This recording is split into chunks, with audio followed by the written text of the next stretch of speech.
வணக்கம் ஃப்ரெண்ட்ஸ், வாழ்க வளமுடன். நான் உங்கள் ராஜேஷ் பேசுகிறேன். இன்றைக்கி நம்ம சேனலில் பார்க்குறது என்னென்னா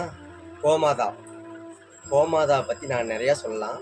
இன்றைக்கி வந்து கிராமத்தில் எல்லார் வீட்லேயும் கோமாதா இருக்கும். கோமாதானா மாடு கண்டிப்பாக இருக்கும். ஆனால் நம்ம கிராமத்தில் பிறக்கல, டவுனில் இருக்கிறோம். டவுனில் இருக்க அப்பார்ட்மெண்ட்டில் நிறையா இருக்கிறோம். அதனால் நம்ம வந்து மாடு வளர்க்க முடியாது. அப்படி இருக்கிறவங்க கண்டிப்பாக கோமாதா வாங்கி வீட்டில் வைக்கிறப்போ ரொம்ப நல்லது.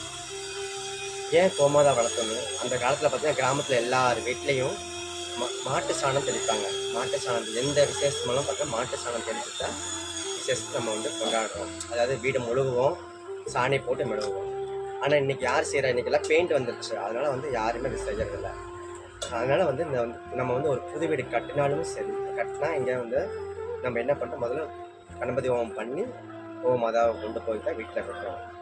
அப்படி செய்கிறப்போ அந்த வீடு சுத்தமாகும். நான் நம்பிக்கை, நம்ம முன்னோர்களின் நம்பிக்கை, நம்ம நம்பிக்கை. ஓகேவா? இப்போ வந்து பார்த்தீங்கன்னா அதனால வந்து நம்ம கோமாதா வாங்க முடியாதவங்க, அதாவது மாடு வாங்க முடியாதவங்க இந்த கோமாதா வாங்கி கொண்டே வீட்டில் வைக்கிறப்போ அவங்களுக்கு நல்லதே நடக்கும். அதனால இதுக்கு பல விதமான சைஸ் எங்ககிட்ட கிடைக்கும். இது பார்த்தீங்கன்னா பாருங்கள், எவ்வளோ ஹேண்டிக் அழகாக இருக்குது பாருங்கள். பாருங்கள்,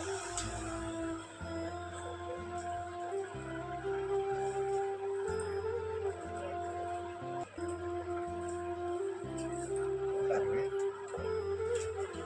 அழகாக நீட்டாக இருக்கும். ஆன்டிக் பீஸு சூப்பராக இருக்கும். இந்த மாதிரி எல்லா சைஸ்லையும் இது பெரிய சைஸு, இதுலேருந்து குட்டி சைஸ்லேருந்து இருக்குது. இது சின்ன சைஸ், இது குட்டி சைஸ், அதுக்கு அடுத்த சைஸ். இது ப்ளைனாக, சில பேர் ஹேண்டிக் இல்லாமல் எங்களுக்கு ப்ளைனாக தான் வேணும் அப்படிங்கிறவங்களுக்கு கண்டிப்பாக இந்த ப்ளைனாக கிடைக்கும். எல்லா விதமான சைஸும் கிடைக்கும்.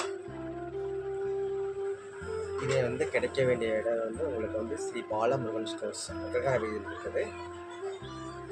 நீங்கள் வந்து அங்கே வந்து வாங்கிக்கலாம். இந்த வீடியோ பிடித்தால் லைக் பண்ணவும், இந்த பொருள் தேவைப்பட்டுச்சுன்னா கமெண்ட் பண்ணவும். நன்றி ஃப்ரெண்ட்ஸ். வணக்கம்.